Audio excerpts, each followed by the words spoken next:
we can get an idea of the logistical challenges that were faced by the Romans and the possible solutions that they may have applied. We can then apply this information to what we know about the ancient beast trade to get an idea of how challenging and expensive it was to import these animals.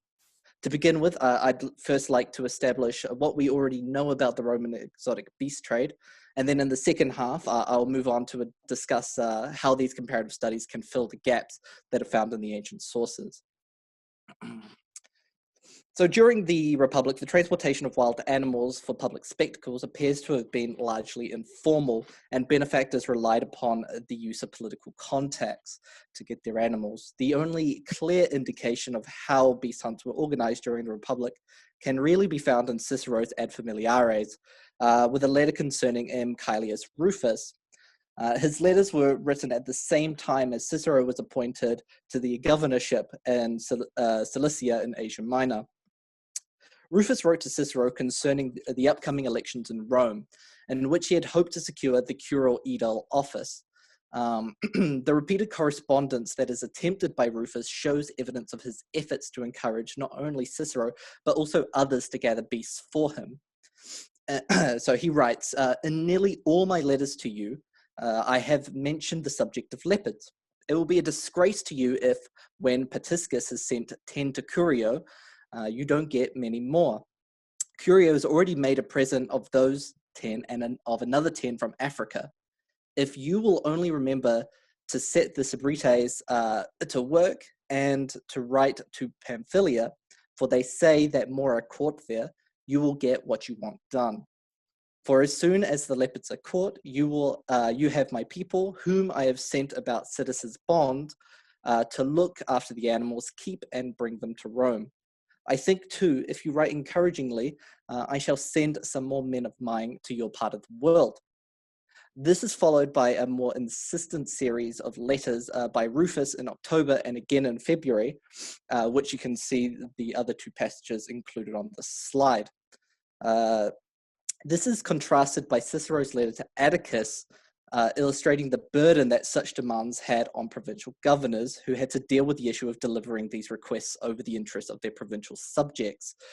He writes, the only new thing in that letter was about Sebret leopards. I am very grateful to you for replying to M. Octavius, a colleague of Caelius, that you didn't think that I would do what he suggested, but henceforth give a definite refusal to all improper requests. As for M. Octavius, I reply, as I had done once already, that you answered him rightly. Only I wish your answer had been a little more confident, for Caelius sent me his freedman with an elaborate letter about leopards and about getting subscriptions to his shows from the communities of my province. On the latter point, my answer was that I should have been displeased at his request, even if my governorship had been wrapped in obscurity, and the report had not reached Rome, that not a penny was being paid in my province unless it was owed. And I told him that it was illegal for me to collect the money and for him to receive it. About the other matter, I said that it was not consistent with my reputation that the Sabrates should hold a municipal hunt on official orders from me. Not only does this illustrate the informal nature of the capture and transport of wild animals for games during the Republic, but it also depicts how this could have acted as a burden to provincial officials and their provincial population. However, this very well could have been an attractive system to governors who may have seen this as an opportunity to use their posts as a means of handing out favors which they could later call upon. While the Republican period paints a picture of the beast trade based mostly upon political connections and informal methods of acquiring these beasts, the imperial period illustrates a developing infrastructure based on a retail model instead. These changes likely occurred during the 1st century AD, when evidence for hosting public entertainment suggests that it became a more prolific part of not only political life, but also provincial life. There were 3 major methods of capturing and providing animals for arena spectacles during the imperial period. These were through the use of the military, retail middlemen, and the hunter troops that appeared during the 3rd century AD. Animal hunting was an important role for some Roman soldiers. This is mentioned in the Cestes of Julius Africanus, who recommends the capture of wild animals, in this case lions, as an effective military exercise. Soldiers are recorded as being sent to control local populations of wild animals that could interfere with agriculture.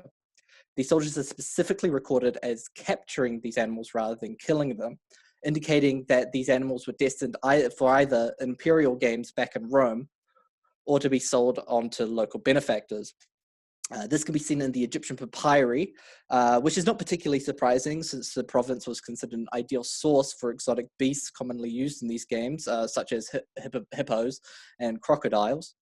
One such example from the late 1st or early 2nd century AD records the fulfilling of a soldier's orders at the Wadi Fawakir, saying, Antonius Proculus to Valerianus. I write the note to say that from the month of Agrippina until now, we have been hunting all species of wild animals and birds for a year under the orders of the prefect. We have given what we've caught to Cerealialis, and he sent them and all the equipment to you. The letter reveals a lot about the nature of these regiments deployed to specifically for hunting animals. The explicit mention of all species of wild animals and birds is evidence that these soldiers were specifically hunting for the games, since if this was a unit sent to gather food provisions, it would be unlikely that such a report would be made for such a mundane task. It is unknown if the troops were sent on missions such as these regularly or in preparation for specific beast hunts. Another mid-4th century AD document, also from Egypt, records the request of a priest in the Fayum that the cavalry stationed nearby capture a herd of gazelles that were destroying crops. Similar to the Antonius Proculus letter, the use of the word capture in this might indicate their intended use in a beast hunt rather than as food. The use of soldiers to capture dangerous and pest animals is not only found in Egypt, though.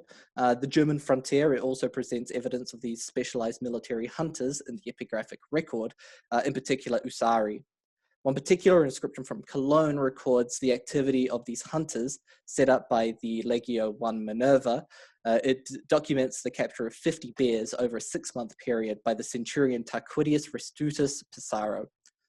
The specification of capturing the bears rather than killing them also suggests that this may be a scenario similar to those in Egypt, and Tarquinius was likely sent orders by a superior in recognition of his skills in capturing bears alive, both to relieve the local population of an immediate danger, but also to ensure that these beasts were available for use in the arena.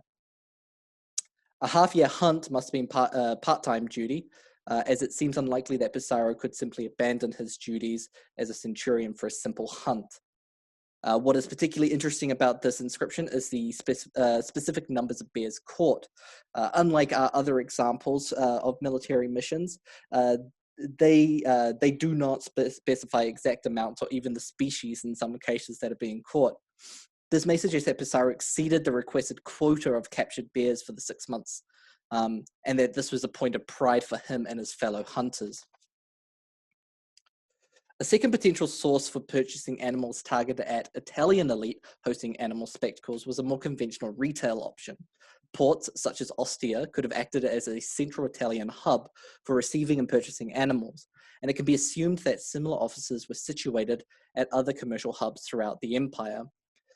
There are records of various exotic animals being shipped into major port cities like Ostia, such as recounted in Pliny's Natural History, which tells us of how the sculptor Paisiales wanted to model his work from live specimens and went to the docks to do so. In this story, we are told that Paisiales went down to the docks where he could approach stacked cages of African animals that were waiting to be transported to their final destination.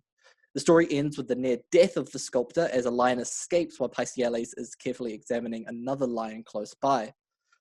What is important about this passage is that there's this recognition that these major port towns could have acted as centers for not only finding exotic beasts, but also for receiving them. A mosaic at the Piazza del Corporazione at Ostia shows that there was a Sabrathian office which had some connection to the elephant trade. The most common interpretation of the Sabratensium elephant mosaic at Ostia is that these were importers of ivory being hunted in the Sahara. The Sabratha is known to have been a hub for olive oil, ivory, and beast trades, acting as a coastal hub for trans-Saharan trade.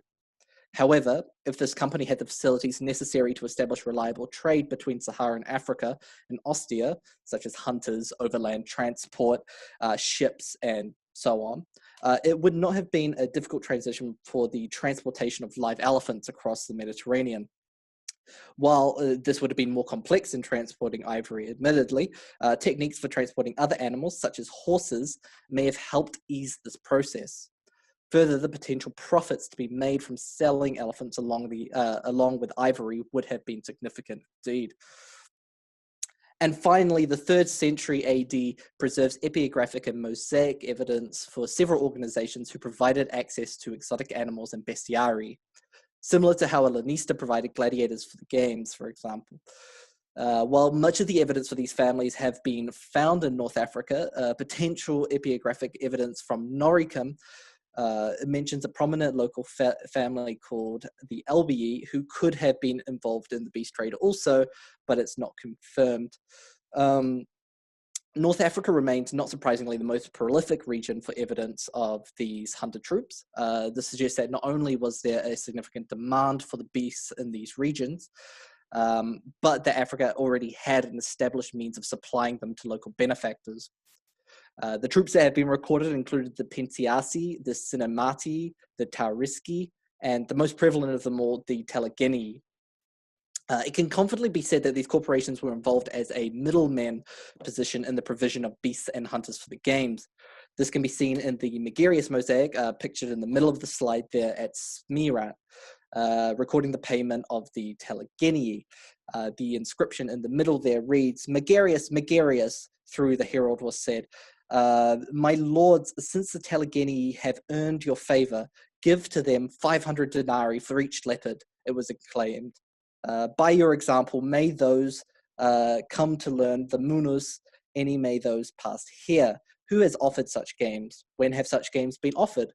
By the example of the quaestors, you will present the munus. At your own expense, you will present the munus on that day. Megarius gives. This is what it means to be wealthy. This is what it means to be powerful. From your munus, they are let go with these sacks, referring to the 4 sacks in the middle of the picture there on the plate.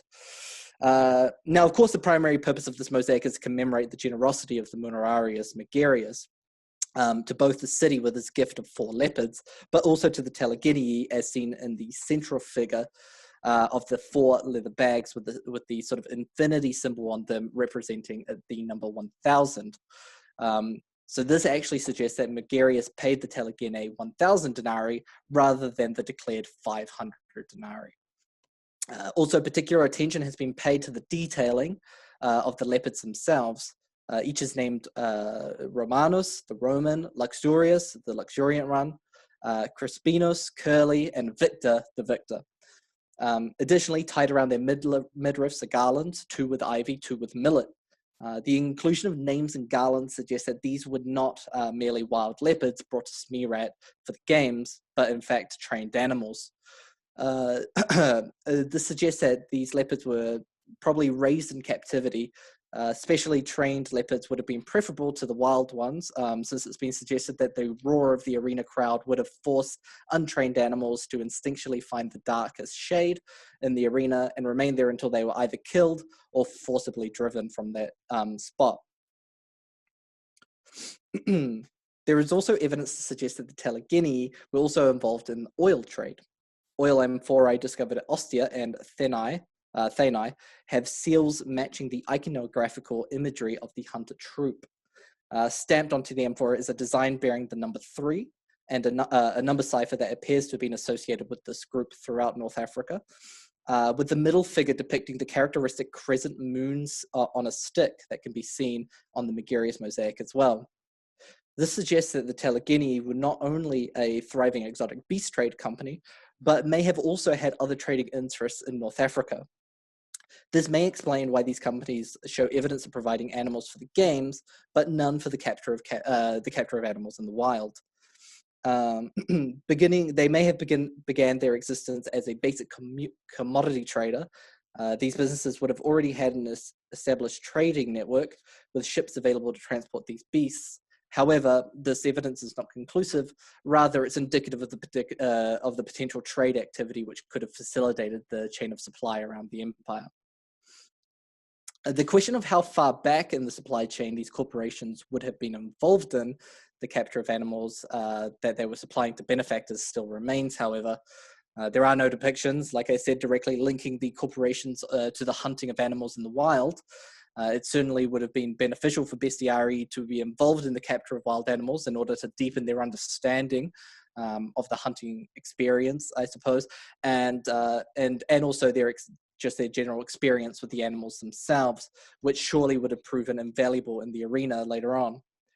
This may have been the case, but once again, this is purely a theoretical assumption without any physical evidence to suggest it. What is more likely to have been the case is that local huntsmen, such as those mentioned in Rufus's request for the leopards, were commissioned to capture animals ready for transportation to the games or training by these corporations. Native involvement in sourcing animals for Roman entertainment is referenced multiple times.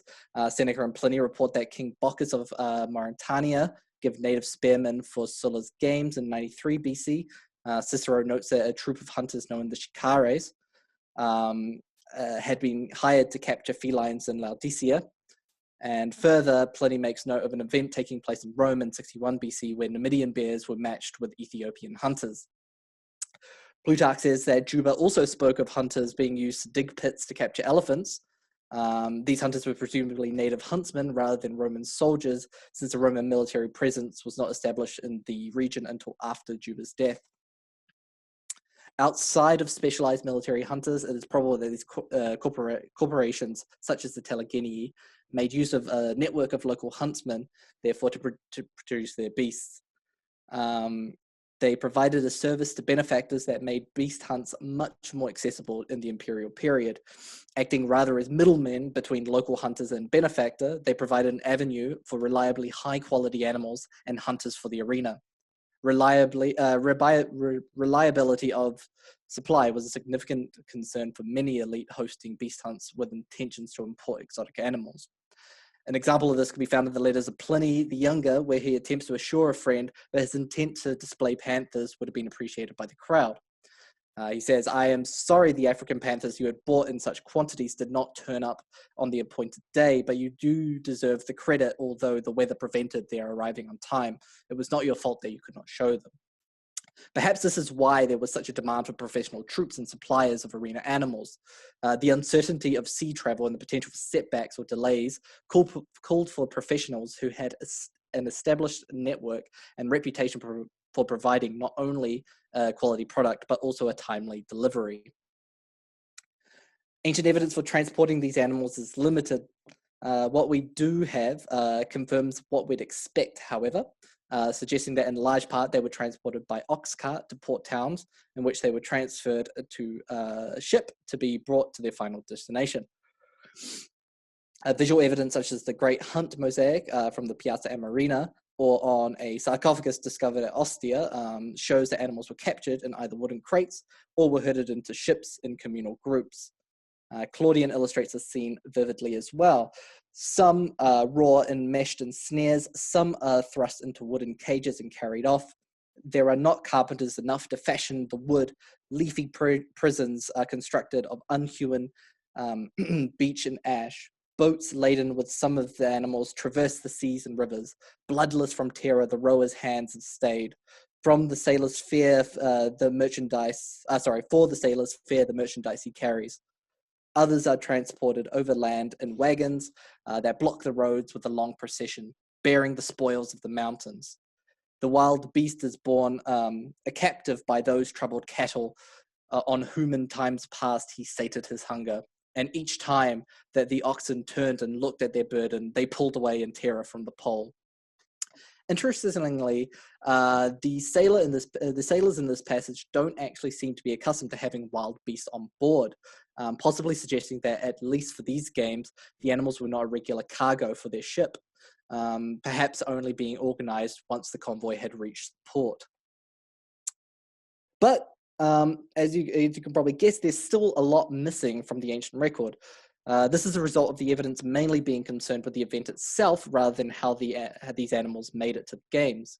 Since most of our evidence for providing animals for the games is either focused on Rome or North Africa, we must ask how the local elite in other provinces were able to provide animals for the games. Did they go through a hunter troop similar to the Telegini or perhaps the Albii, who appear to have operated much in the same way as a collegium or as a gladiatorial school? Or did they simply just opt for local animals instead, choosing to use local hunters, perhaps?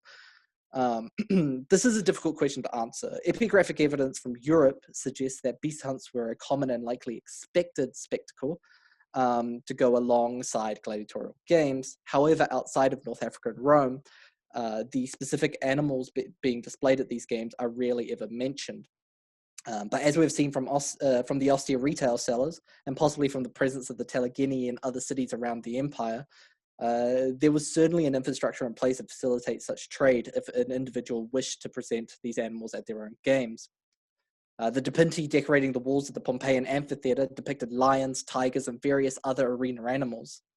Is it possible that that this is evidence that people associated beast hunts with these exotic beasts? Or was it merely just to evoke the spectacular games of Rome that many in the audience may have traveled to see themselves? Another question concerns storage. Did regions like North Africa have their own, albeit smaller, versions of the zoo-like structures called vivaria, of which the only ones are known to have existed were in Rome and the imperial palace at Laurentum? Hunter troops or traders of arena animals would have needed areas where they could store, care for, and train their animals before being purchased for the games. And finally, what challenges were faced in transporting these animals to their final destination? In the 4th century letters of Symmachus, we hear of his outrage due to the bears that he'd purchased first being lost at sea, and then the second group showing up malnourished and half dead. Surely this cannot have been a rare occurrence during the Roman period, but we simply don't hear of it.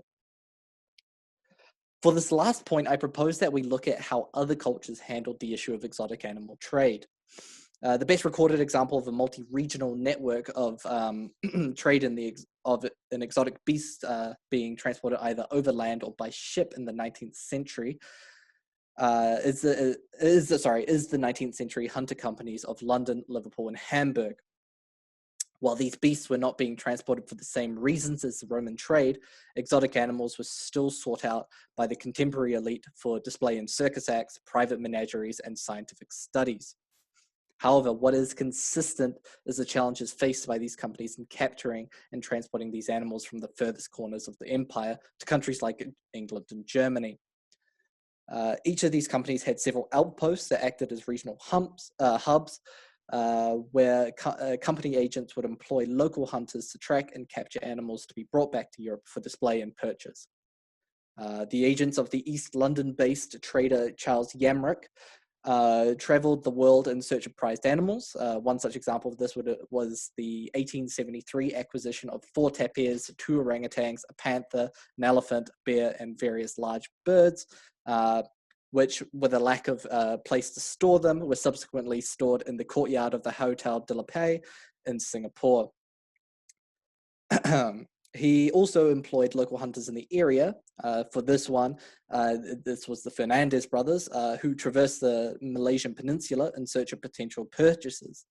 At one point, planning a shipment of 8 rhinos, tapirs, tigers, panthers, and numerous other species of birds. Other than the presence of trains and guns, these companies likely operated much in the same way as the Romans did for capturing and transporting these animals. From an economic perspective, it's immediately apparent that the transportation process was a costly and challenging part of this business. Joseph Menges highlights this in his discussion of the differences in the prices for animals at Kassala in Africa and Europe. It's immediately clear that the purchasing of these animals locally was significantly cheaper. In the most extreme case, markup in Europe appears to be about 7,500%. Menges explains that This price difference directly related to the difficulties of moving these animals and the loss of life along the way. One disastrous example of this is the record of Lorenzo Casanova's 1869 expedition to Egypt and Ethiopia for the Hagenbeck Company. As you can see from the table on screen, this was no small expedition, and it required an equally as large staff in order to move it, accompanied by 300 Arab attendants, 95 camels, and 80 goats to provide milk for the hippos and the rhino. The 6-week journey overland to load the animals onto a steamship for transport to Trieste resulted in the escape of 2 elephants and a further 5 that were killed by accident. Following a further train journey from Trieste to Hamburg, the resulting menagerie numbered 11 elephants, 5 giraffes, 6 antelope, 1 rhino, 12 hyenas, 7 hornbills, and 4 ostriches.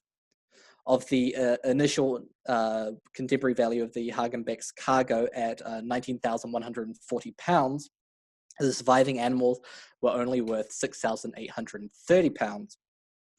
If there was an expectation of losing up to 2/3 of a delivery in the 19th century, then it must have also been a reality for the Roman beast trade.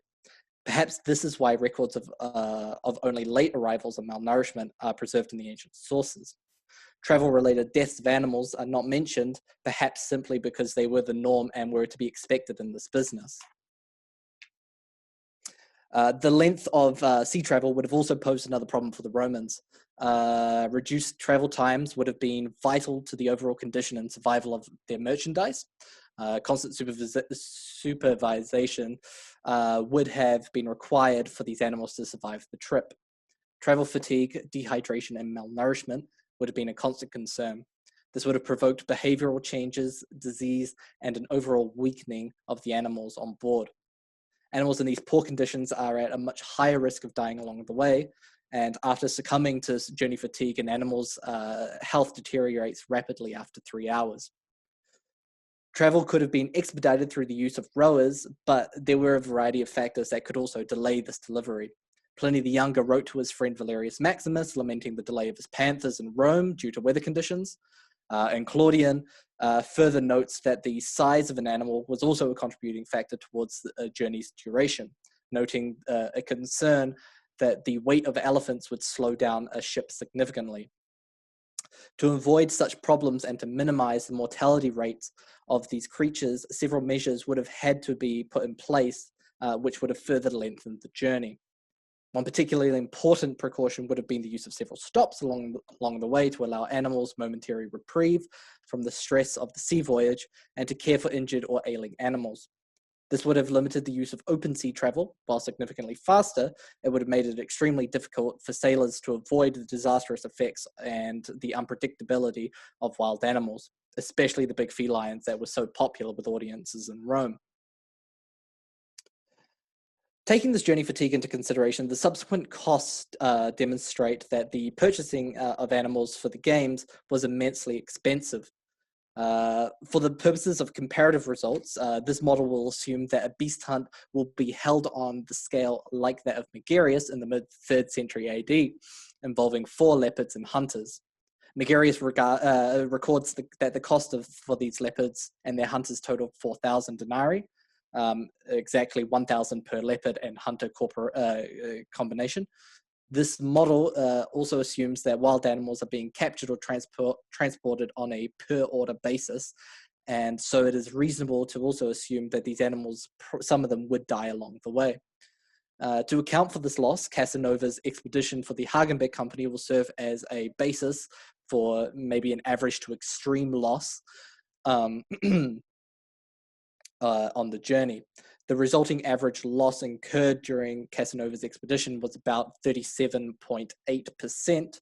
In order to ensure that at least 4 leopards were able to be shown at these games, those responsible for the capture and transportation of the animals would require at least 2.5 times the amount of animals that were requested.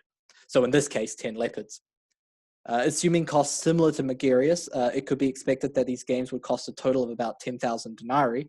While this would have been a modest showing in comparison to something like the gladiatorial games, in which 20 to 30 pairs of gladiators were put on for around 12,500 denarii, At the same time, it remains in the financial boundaries of the provincial elite.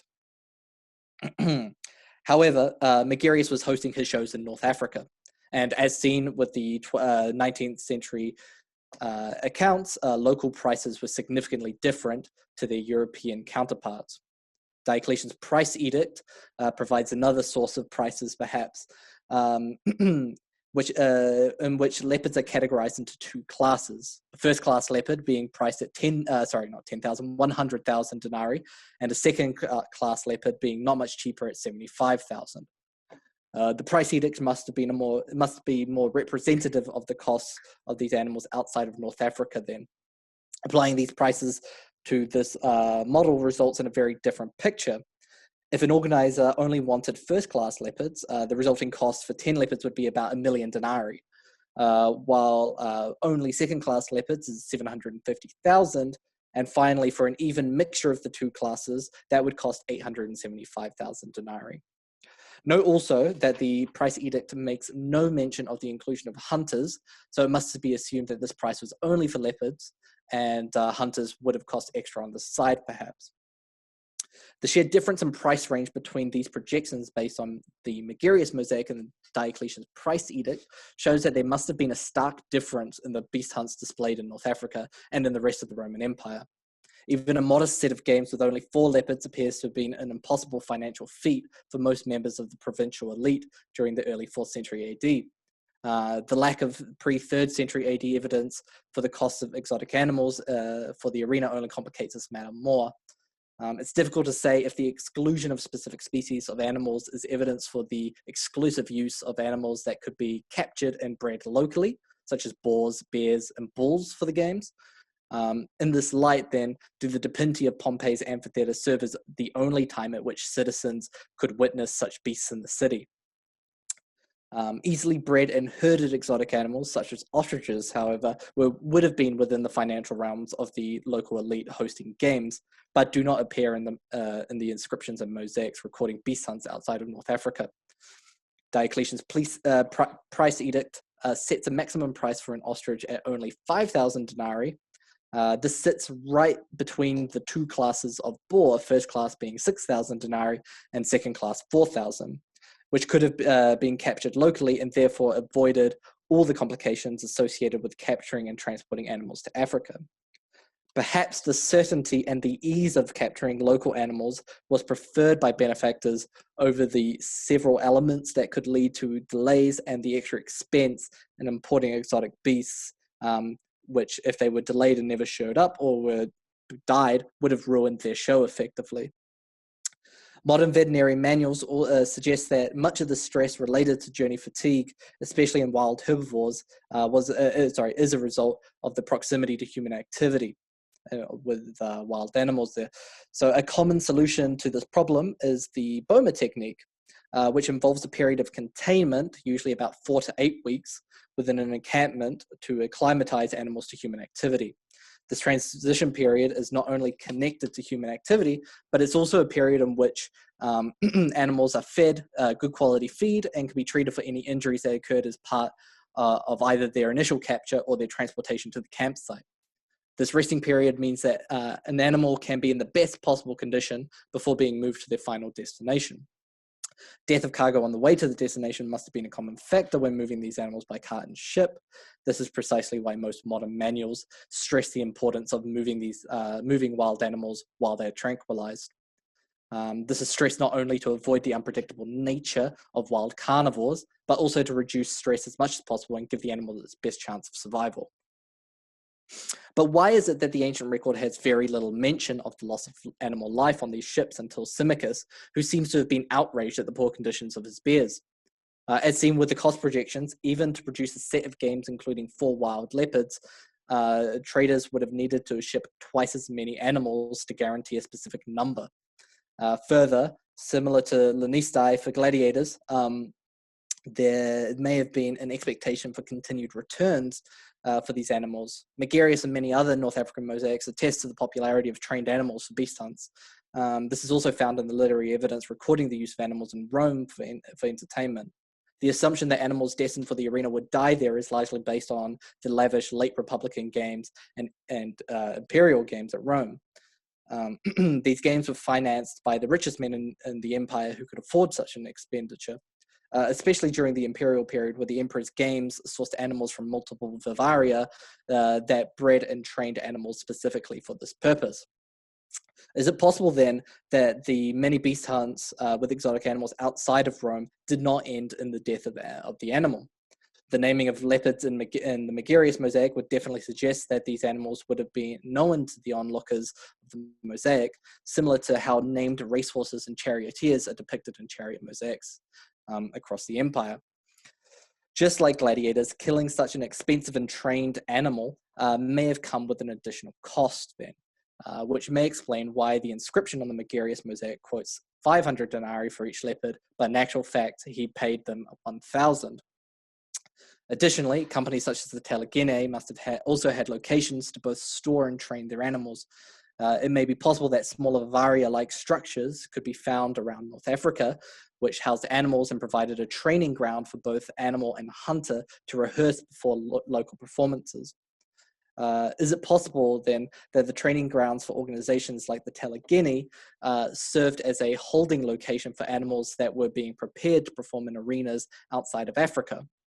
This may account for the lack of complaints regarding the poor conditions of arena animals upon arrival, or even the death of several.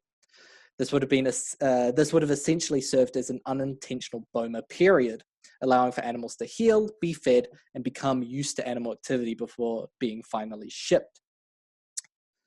So by making use of comparative studies such as the 19th century exotic beast trade and modern veterinary manuals, which discuss how to move these animals safely, we can propose possible solutions to these logistical challenges that the Romans would have faced. Now, while I'm not trying to suggest that the Romans consciously held animals for a purpose, such as the Boma technique, if they were held in a central port hub, such as Carthage, potentially, to treat animals for capture-related injuries and training, then this would have acted as that unintentional Boma period at the same time, thus significantly improving an animal's chance of survival if they were shipped off. Carthage would have also provided a perfect launching point for a central hub, as it allows for short trips sticking to coastal routes in the case that there were any complications along the way. However, these complications clearly led to a significant disparity between the costs for animals locally and those in Europe.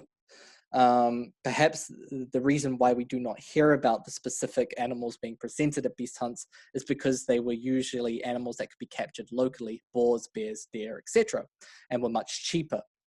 While in North Africa, these prices remained low and would account for the high frequency of recorded exotic beast hunt spectacles in the region. It also shows that capturing and transporting these animals on a per order basis was a wasteful process and would not have been a viable business model, often skyrocketing the prices for these games. This would explain why inscriptions recording beast hunts outside of Africa and Rome rarely document which animals were presented. If the only animals that were affordable to benefactors could be captured locally, then perhaps it was not considered exceptional enough to have been included on the record of an event, outside of merely documenting that a beast hunt had occurred as part of the games. Thank you.